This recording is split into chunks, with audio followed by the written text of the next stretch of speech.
The Pet Milk Program with Fibber McGee and Molly.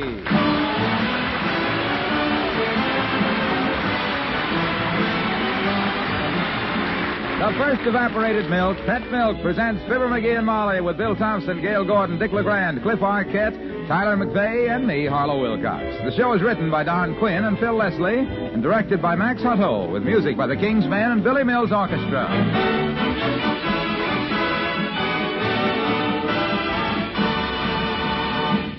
Life for a tiny baby isn't as easy as you might think. He comes into the world never having done a thing for himself, and immediately he becomes one of the busiest little fellows in the world, breathing, eating, digesting food, yes, even fighting disease germs.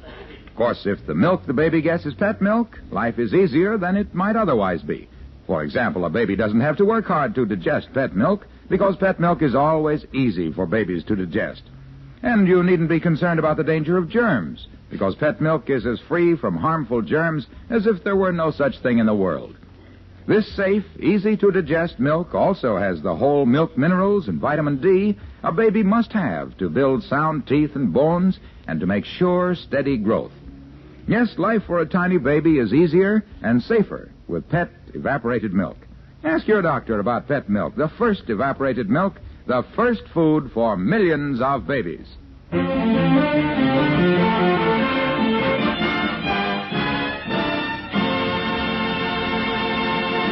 It's bank night tonight at the Bijou Theater in Wistful Vista. $3,000 for some lucky patron of the cinema. And look who'll be there to try to get it.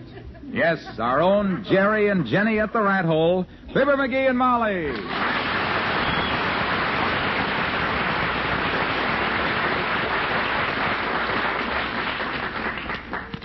Look at this handful of ticket stubs, will you? Been saving them for over a year. How can we lose? Well, it won't be easy. But we've managed it up till now. You know, we must have sort of a gift for not winning. The sort of gift you can't take back in exchange for something useful. Ah, but don't give up, Tootsie. This may be the night. And can I use that $3,000? What do you say we take a trip around the world? Or would you rather go someplace else? Aren't you spending your $3,000 a little previously, dearie? Not necessarily. We got to win that bank night deal sometime. Why do we? If you'll pardon my dirty logic. Well, it stands to reason, the law of averages. The longer we don't win, the sooner we got it.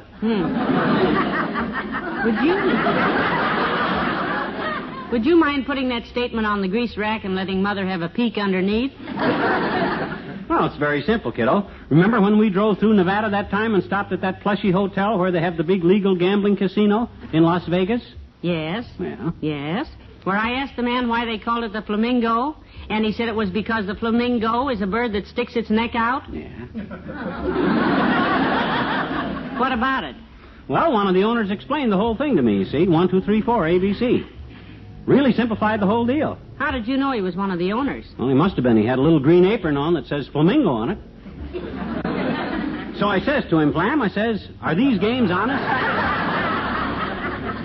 Are these games honest, I says? Everybody's born with 7 holes in his head. You know that. That's the kind of a question that'll get you number 8. No, he was very nice about it. Educated fellow he was. He was? Yeah. Look, he says, real sweet and patient. According to the law of averages, he says, as worked out in 1912 by Professor Hamiltrager of the University of Southern Cuba, he says, the longer the interval between winning in any given game of chance, the more imminent becomes the probability. Oh? Thus, he says, the longer you don't win, the sooner you got it. How long you staying here, he says, and I says, we're pulling out in the morning, I says, and he gives me an address in San Francisco. Look up my mother, he says. Tell her Joe says he'll be paid up here in another 5 months, and then he'll be home. Yeah. Yeah, that's what I thought. But that's besides the point. Anyway, according to him, the house percentage is... Come in, thank goodness. Oh, hi, Latrivia. Come on in for a few minutes anyway, because we're going to the Bijou Theater tonight. It's bank night, Mr. Mayor. Yes, I hear they have $3,000 in the kitty. Yep, and I hope to make a personal pet out of that kitty tonight. What's new with you, boy? Anything? Yes, I got a very pleasant letter today. Oh? You remember my sister who was married this spring? I just got some splendid news from her. Isn't that nice? Boy or girl? My sister? She's a girl. Some of my brothers are boys, but my sister... Yeah. Well, what was the splendid news you got? Well, they had rather a rough time financially for a while, but her husband has just gone on the market with a new invention. And she tells me he's simply coining money with it. Some kind of a printing press or stamping machine? A printing press? Yeah. No. I understand it's sort of a gadget. You that got has a handle. strange idea of splendid news, Latrivia. You actually seem to be proud of this wayward brother-in-law. Why, I am, of course. Huh? He started making so much money that naturally... Proud of a brother-in-law that's a counterfeiter? For shame. Counterfeiter? I didn't say anything about counterfeiting. Look, son, there's laws in the Constitution of the USA that don't let anybody coin money besides and except, to wit, the U.S. government. You studied law. You should ought to have knew that. Now, just a minute, please. I'll wait. I don't quite know how all this got started, but I assure you that I wasn't... You don't have to assure us, Mr. Mayor.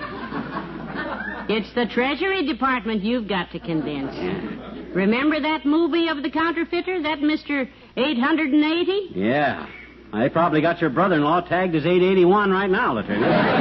And believe me, boy, when them tea men want you, it ain't just to have tea. My guy said... Oh, stop it, for heaven's sake. All this counterfeiting talk is simply nonsense. I didn't mention Please anything now, about Mr. Mayor, don't shout. There's a lady present. And stop looking around, I mean me. Oh, yes. Look, just let me explain. There's nothing to explain, Latrivia. Open and shut case. You says your brother-in-law was making a lot of money, didn't you? Well, yes, but it's good money, and it Doesn't was matter all... how good it is, Mr. Mayor. They'll catch up to him sooner or later. Look, why don't you go and talk to the lad like a father? Plead with him. Yeah, tell him that crime don't pay, Latriv. You owe that to your sister. Sure. Oh, my heart goes out to that poor girl, trembling at every door knock. Oh, she doesn't tremble. Listening with tears in her eyes to the rumble of the printing press in the basement. Rumbling, shuddering with shame and horror. Every time she looks into the face of Honest Abe on them $10 bills. I tell you she doesn't Lincoln tremble. is on the $1 bill, dearie. Oh. No, that's Washington. Lincoln's on... No, wait a minute. It don't matter anyway, Latrivia. People never examine their money that close anyway. Gee whiz, your brother-in-law might as well be printing $3 bills with Mickey Rooney's puts on them as far as the public... I tell you, my Rooney-in-law doesn't make any printing. I mean, when I said he was coining Mooney, Huh? a minute, fit accounting, 5 bill or 10, $10 mix. Look, you said my money-in-law, my brother in jail. I only signed the trade. The partner said coin, make it. It was...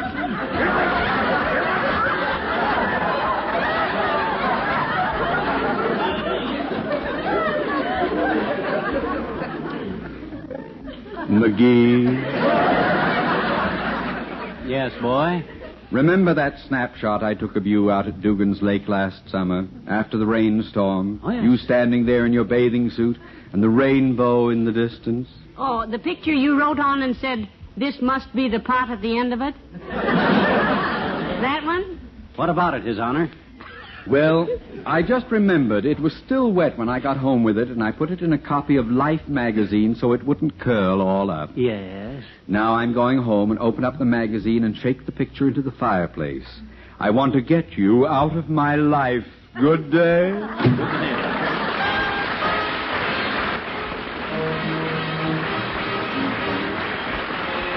Billy Mills and the orchestra, and If I Were a Bell.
can get seats tonight, McGee. Last bank night we sat so far back we were still watching the feature after everybody else went home. Remember? Yeah, it's always crowded, but on any other night of the week you can see more empty seats than a busy pants presser. More empty seats than... Hey, look. At what? That guy coming down the street. Ain't that Ole from the Elks Club? Yes, it is. Hello there, Ole. Hi, Ole. Well, hello, McGee. Hello, missus. I can't talk for just a few minutes. Huh? It's bank night at the Bijou. Yes. We're going too, Ole. I'll say we're about due to hit the jackpot, Ole. Law of averages. The longer we don't win, the sooner we gotta. Well, good luck, McGee. $3,000 is nothing to snooze at, you know. You mean sneeze at, Ole? Snooze, missus. Huh? Last time me and my missus go to bank night, I sleep all through when they call the names. Mm-hmm. But when we get home, my missus make up for it. She called me plenty of them. Why, if she was with you, she could have woken you up if they'd have called your name out. No, she was waiting for me in the lobby. Oh, I see. You see, that week it was my turn to go inside and her turn to wait in the lobby. Oh? See, we got system. Uh-huh. Why pay 65 cents each for two people when just one of them can find out he don't win something? Oh, that's logical. How are the kids, Ole? Having fun this winter? Oh, sure. For sweet kids, every winter is fun. Yeah? Last Sunday, we all go out to Dugan's Lake with skates and sleds, and we pay fella for coasting downhill on private property. How much did he charge for coasting down his hill, Ole? It's on a sliding scale, missus. Well, anyway, we coast and skate all day in the ice boat, and we fish through ice, and then we go slob bedding. Slop. You mean bobsledding? No. Huh? No, my cousin Halmer, he'd fall through the ice, and we have to go home and put the big slob to bed. Well, I got to go hurry for bank night, McGee. So long, both you fellas. Goodbye, So long.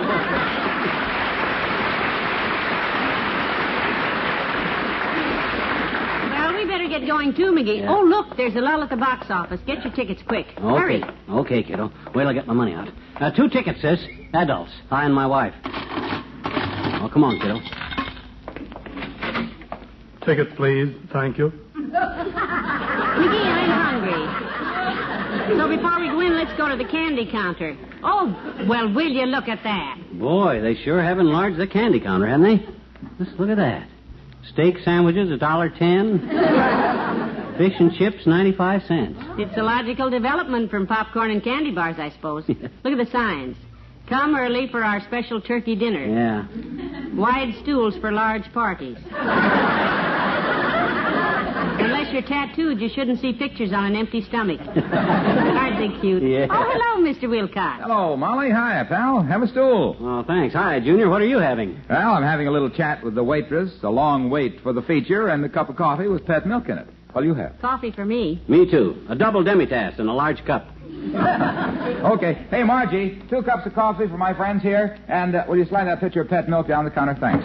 You here for bank night, Mr. Wilcox? No, I just come in for this good coffee, mainly. You notice how they've enlarged this from a candy counter to a real restaurant? Yeah, how come, Junior? Inquired little Fibber, his merry blue eyes dancing with mischief and a sly wink at his wife, the former Molly Driscoll of Peoria, Illinois, as he adjusted his shin guards and crouched over the plate, waiting for the pitch. Well, I'll tell you, pal. We were sure you would. You see...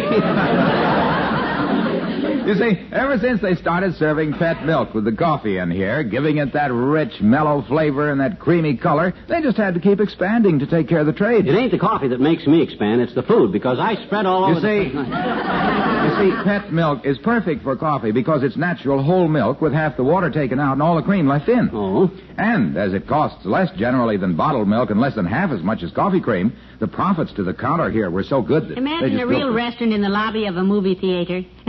What did they double feature for breakfast? Cinema toast and coffee? Well, Molly, I don't know, but next week they're putting in booths along the walls so young couples can come in and sit down with their coffee and pet. And in addition to that, you going, pal? Yes, and none too soon. Oh, come on, Molly. See you later, Judy. Bye. Let's try the center aisle, McGee. Last time we were here, we sat so far to one side that Sidney Greenstreet looked 30 feet tall and 6 inches thin. Okay. Wait. Here, there's the manager. Oh, hey, Marty. Any seats in the center aisle, Marty? No, McGee. There's no seats in any of the aisles. Huh? We took them out so people wouldn't stumble over them. Oh, Now we just have them on each side of the aisle. I see. No, Mr. Stiver, you don't understand. Are there any seats near the center aisle? No, but I'll have the usher find you a seat somewhere. Oh, by the way, McGee. Yeah? Look, as you know, on bank night, we usually ask some prominent citizen to draw the numbers out of the barrel. You know, some well-known personality that everybody knows and trusts and admires. Yeah. But tonight we'd like to do something a little different. Huh? So how would you like to draw the numbers? That's very flattering in a dubious sort of way. Go ahead, McGee. Oh, okay, Marty. How soon do I have to... Excuse me, Mr. Stiver. You're wanted on the phone. Oh, thanks, Kimberly. When the feature is over, McGee, come backstage. Oh, say, Kimberly, find these people some seats, will you? They're regulars. See you later, folks. Yes, sir, Mr. Stiver. I'm afraid we'll have to wait a few minutes, Mr. Regular. Do you mind, Mrs. Regular? I'm not Mrs. Regular. I'm Mrs. McGee. Oh, sorry. I thought you were with him. Well, let me park Mr. Regular down front someplace, and I'll find you a seat in the balcony, baby, and after the show... Hey, wait a minute. Now, look, I'm not Mr. Regular. My name is McGee, too. And this is my wife. Skip it, baby. The old man's hepped up to us. We're together. Now, do what Stiver told you and find us a seat. We're steady customers. Well, I'll bet you are, sir. Hold out your hands. Here. My, you are steady customers, aren't you? You'd be surprised how many unsteady ones we get. Had a chap in here last night. Tall, bald fellow with a tattersall vest and a crew haircut. How could he have a crew haircut if he was bald? Well, I asked him about that. And he said the crew had deserted. Well, madam, this man was so unsteady that he shook off 4 detectives that had followed him into the theater and... Look, Buster. I remarked to the fellow that he was quite bald, and he said, "No, I'm not bald. I just like a wide part." Which I consider rather a witty retort because I was... Excuse me, Mr. Kimberly. But we'd like to get a seat in the theater. All in good time, madam. Where would you like to sit? Any place where we can see the picture from it. Oh, you fool, you. Huh? I've seen this picture, sir. Huh? And believe me, if the film were broken up into banjo picks, they shouldn't happen to Eddie Peabody. Where'd you say you'd like to sit? Well, personally, I like to sit in the orchestra My seat. wife used to always sit in an orchestra seat. But that was when she played the flute with the Petoskey Philharmonic. Oh?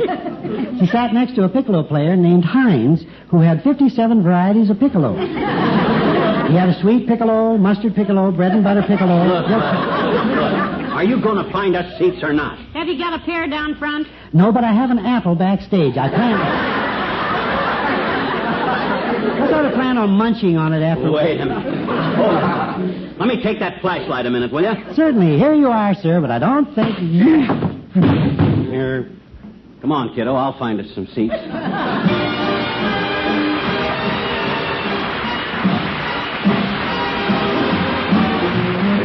And orange-colored sky. Walking, I was walking along, minding my business, when out of an orange-colored sky. Flash, bam, alakazam. Wonderful you came by. I was humming a tune, drinking in sunshine, when out of that orange-colored view. Flash, bam, I got a look at you. I took just one look and I yelled, "Timber! Watch out for flying glass!" 'Cause the ceiling fell in and the bottom fell out. I went into a spin and I started to shout, "I've been hit! This is it! This is it!" I was walking along, minding my business, when love came and hit me in the eye. Flash, bam, alakazam, out of an orange-colored sky.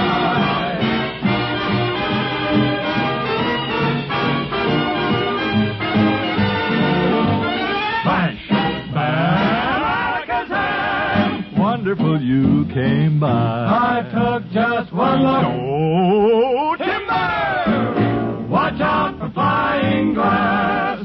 'Cause the ceiling fell in and the bottom fell out. I went into a spin and I started to shout, "This is it! I've been hit! This is it!" So there was I, minding my business, when Cupid hit me right in the eye. Flash! Bam! Alakazam, out of an orange-colored purple striped sea green polka dot sky. Flash! Bam! Alakazam! Goodbye, goodbye, goodbye, goodbye.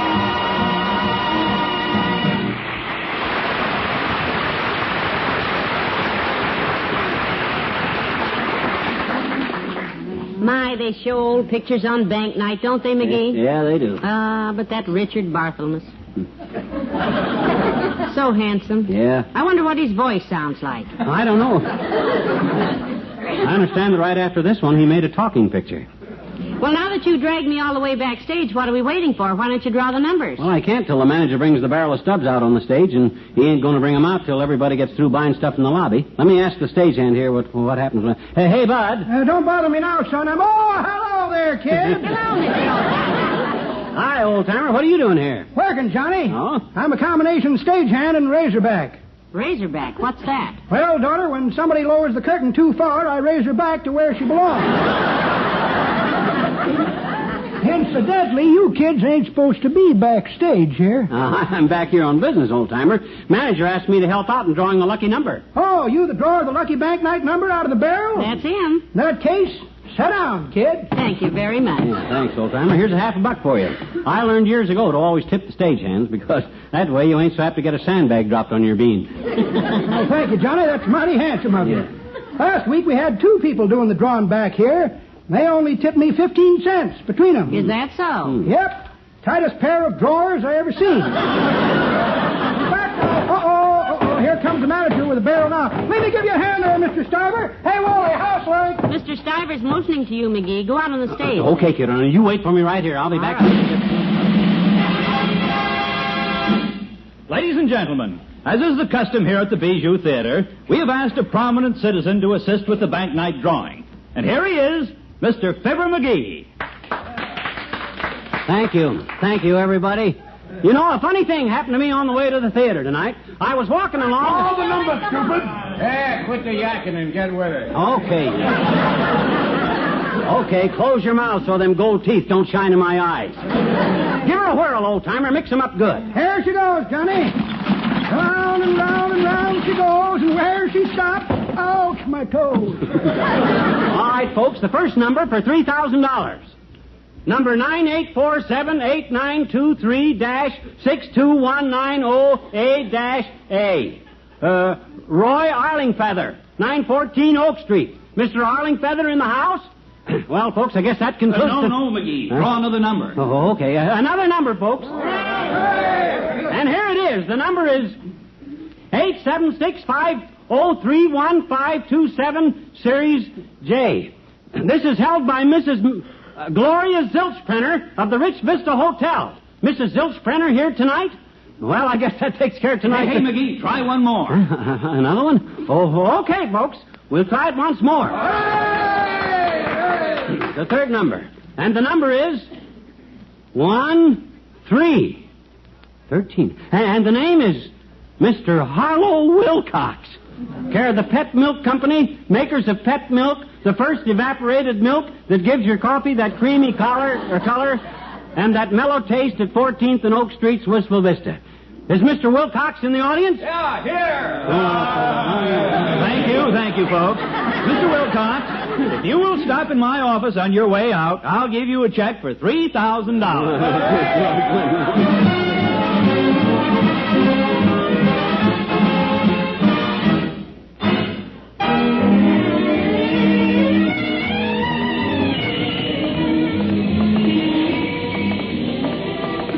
Wasn't it wonderful, McGee, to see a good friend of ours win all that money? No. No? Why not? No, well, I'll tell you why not. Because the first number I drew out was one of my numbers. And the second one I drew out was one of your numbers. What? Yeah. Well, then who were the people whose names you called? The names. They were phonies. I had to make them up.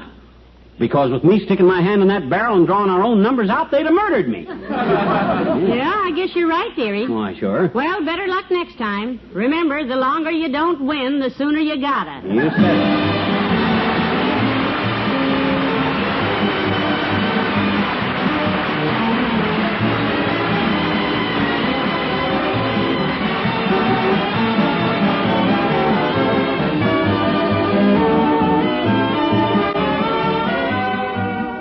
Fibber and Molly will be right back. You know, sometimes a day in the life of a busy wife and mother is as crowded as Fibber McGee's closet. Now, on those days especially, you'll appreciate the quick, easy recipes developed in the Pet Milk kitchens. Your grocer is featuring some of the newest pet milk recipes in a handy take-home folder displayed right along with pet milk. So help yourself to the recipes and the milk. Take home several cans or a case of pet milk. It's an important ingredient in the recipes because you want to give your family good, nourishing food. And pet milk, sweet country milk concentrated to double richness, adds extra nourishment to every dish in which it's used. Extra nourishment at lower cost because pet costs less generally than any other form of milk. Remember to get pet evaporated milk at your grocer's tomorrow.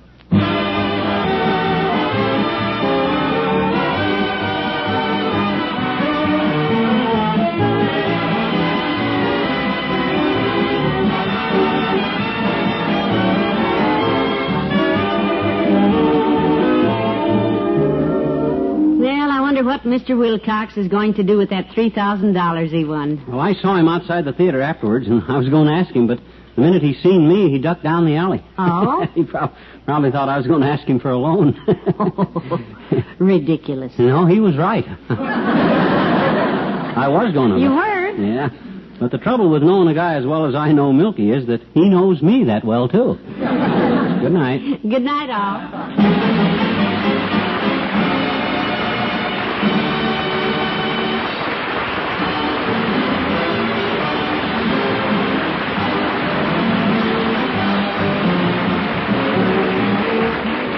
The first evaporated milk, Pet Milk, brings you Fibber McGee and Molly each week at this time. Be with us again next Tuesday night, won't you?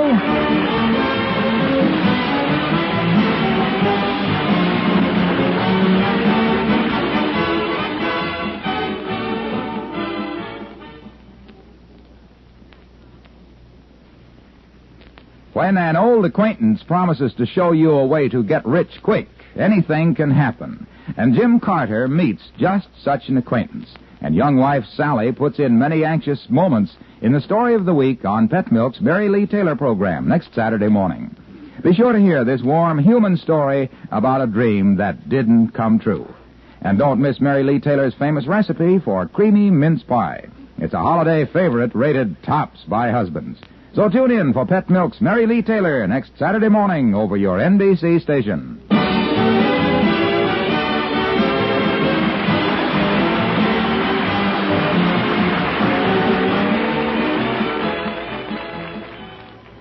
Steve Wilson solves an exciting case next on NBC.